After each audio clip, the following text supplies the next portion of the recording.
Hello friends, कैसे हो आप सभी। Welcome back to our channel target MPPSC no मक्कारी। आई होप आप सब अच्छे होंगे और आपकी पढ़ाई भी कंटिन्यू चल रही होगी। आप सब जानते हैं हमारा ये चैनल मेंस राइटिंग के पर्पज़ से स्टार्ट किया है, जहां हमने अभी 3 मार्कर क्वेश्चन को लिया है और अभी तक हमने 2014 के पेपर्स को कंप्लीट किया है और अभी हमारा 2015 का फर्स्ट पेपर का पार्ट ए चल रहा है। पार्ट बी हमने कंप्लीट कर लिया है।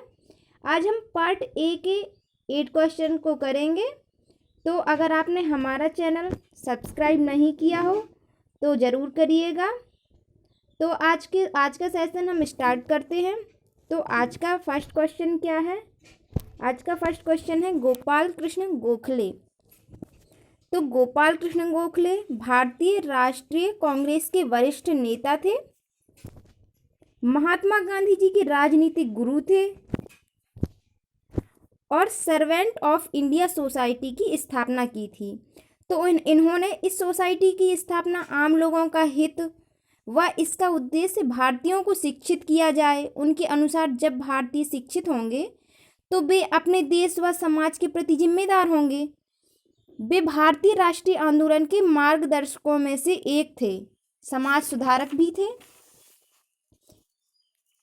इनके गुरु थे गोविंद रानाडे।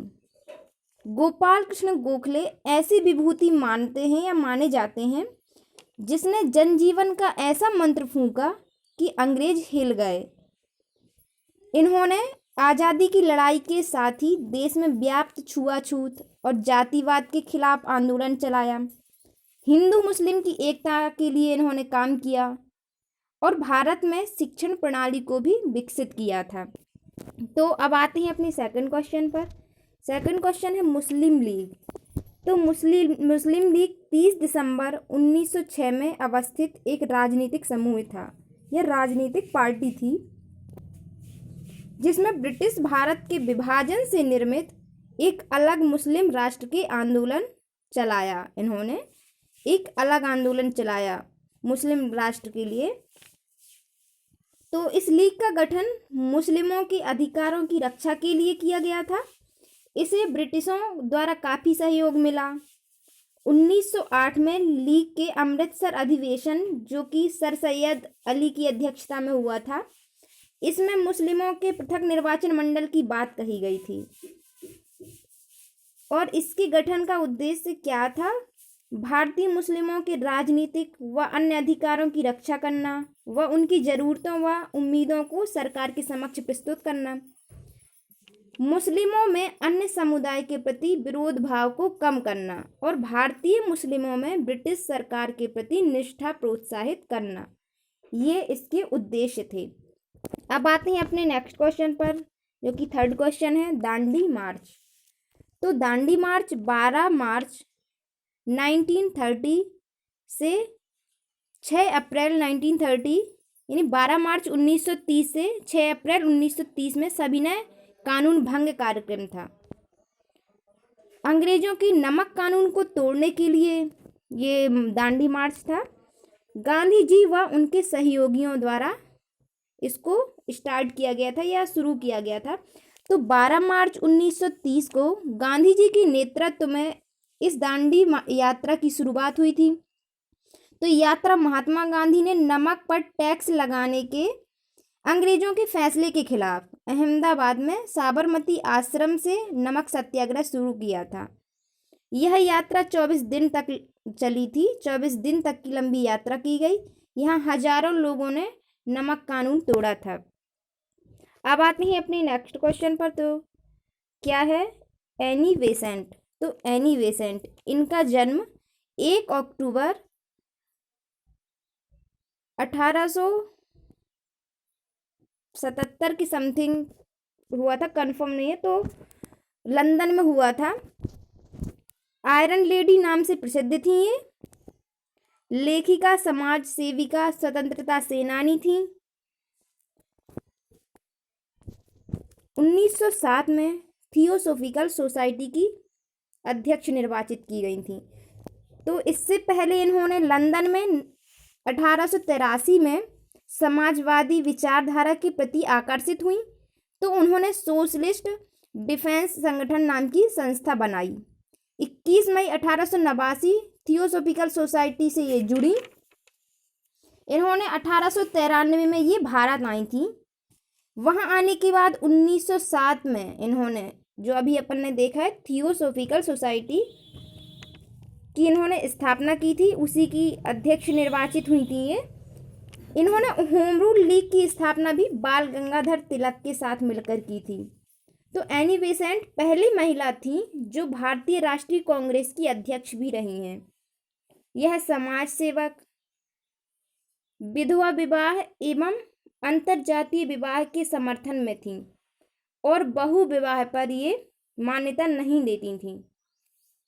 इनकी मृत्यु है जो 20 सितंबर 1933 को हुई थी।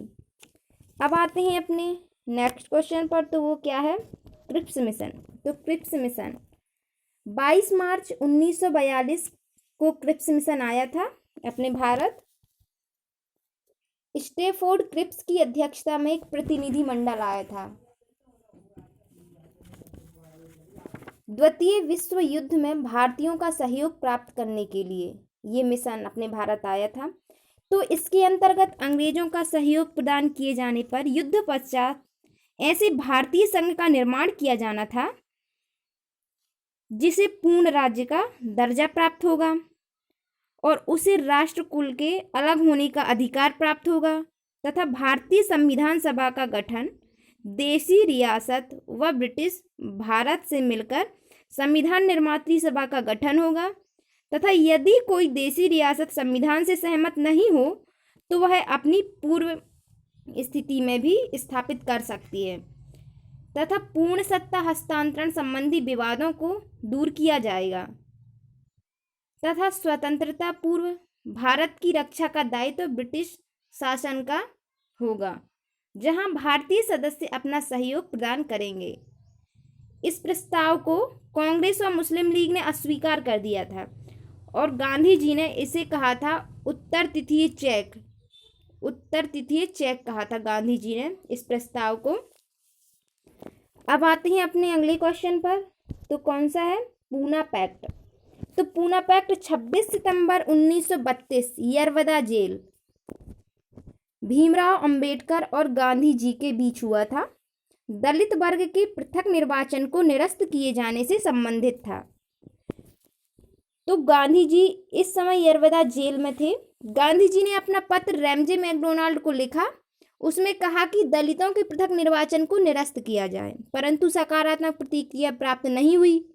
तो महात्मा गांधी जी ने 20 सितंबर से आमरण अनशन की घोषणा कर दी, खाना पीना छोड़ दिया उन्होंने। तो डॉक्टर राजेंद्र प्रसाद सी राजगोपालाचारी के प्रयासों से 26 सितंबर 1932 को गांधी जी व अंबेडकर के या भीमराव अंबेडकर के मध्य पूना समझौता हुआ। तो इस समझौते के प्रावधान थे, दलित वर्ग के लिए पृथक निर्वाचक मंडल समाप्त कर दिया गया। प्रांतीय विधान मंडलों में दलित वर्गों के लिए 147 सीटें आवंटित की गईं, जबकि सांप्रदायिक पंचायत में उन्हें 71 सीटें प्रदान करने का वचन दिया गया था और ऐसे और भी समझौते हुए थे। तो अब आते हैं अपने अगले क्वेश्चन पर। तो हैदर अली का पूरा नाम था सुल्तान हैदर अली खान बहादुर। अपन ने टीपू सुल्तान का नाम सुना है, तो टीपू सुल्तान हैदर अली के ही पुत्र थे। दक्षिण भारत की मैसूर राज्य के सुल्तान थे। 1761 में मैसूर के वास्तविक शासक बने। 1780 से 84 द्वितीय आंग्ल मैसूर युद्ध के दौरान इनकी मृत्यु हो गई थी। तो इन्होंने जो युद्ध लड़े थे, तो फर्स्ट मैसूर युद्ध हुआ था, आंग्ल मैसूर युद्ध 1767 से 1769, तो उसमें इन्हें सफलता प्राप्त हुई थी। और सेकंड आंग्ल मैसूर युद्ध हुआ था, तो उसमें इनकी मृत्यु हो गई थी। 1780 से 84 के बीच में ये युद्ध हुआ था। इसके बाद इनके बेटे थे टीपू सुल्तान, उन्होंने युद्ध जारी रखा। तो अब आते हैं अपने नेक्स्ट क्वेश्चन पर, तो वो है बालकृष्ण शर्मा नवीन। तो ये प्रमुख हिंदी कवि थे। प्रमुख कृति थी इनकी उर्मिला। तथा इनकी सभी कविता में राष्ट्रवाद झलकता है, ये बताया गया है। भारतीय संसद के सदस्य व राजभाषा आयोग के सदस्य के रूप में भी कार्य किया है। तो भारतीय संसद के सदस्य ये 1952 में, 1952 में और 1955 में राजभाषा आयोग के सदस्य के रूप में इनका महत्वपूर्ण योगदान था। तो इनका जन्म जो है 8 दिसंबर 1897 को ग्वालियर के भयाना नामक ग्राम में हुआ था। 1916 में लखनऊ कांग्रेस अधिवेशन हुआ था, तो वहाँ पे ये देखने गए थे। तो वहाँ इनकी भेंट किन से हुई? माखनलाल चतुर्वेदी से, मैथिली शरण गुप्त एवं गणेश शंकर विद्यार्थी से हुई थी। ये भारतीय संविधान निर्मात्री परिषद के सदस्य के रूप में हिंदी भाषा को राजभाषा के रूप में स्वीकार कराने के लिए महत्वपूर्ण योगदान इन्होंने दिया था। 1921 से 23 तक हिंदी की राष्ट्रीय काव्य धारा को आगे बढ़ाने वाली पत्रिका प्रभा का इन्होंने संपादन किया था। यह अत्यंत प्रभावशाली व ओजस्वी वक्ता भी थे।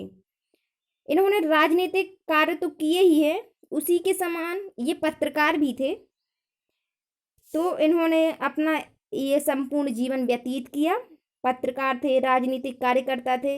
इनकी कुछ कृतियां थीं, जैसे उर्मिला जो अभी हमने पढ़ी है, कुमकुम, रश्मि रेखा, अपलक और क्वासी। तो ये इनकी कृतियां थीं। तो आज के अपने 8 क्वेश्चन कंप्लीट हुए। अब आते हैं अपने होमवर्क क्वेश्चन पर। तो होमवर्क क्वेश्चन है, फर्स्ट टीपू सुल्तान, सेकंड है प्लासी का युद्ध। तो आपको इनके बारे में आंसर राइट करना है और कमेंट करना है। तो फ्रेंड्स, अगर आपको हमारा चैनल पसंद आया हो तो लाइक, सब्सक्राइब एंड अपने फ्रेंड्स को शेयर ज़रूर कीजिएगा। Thank you.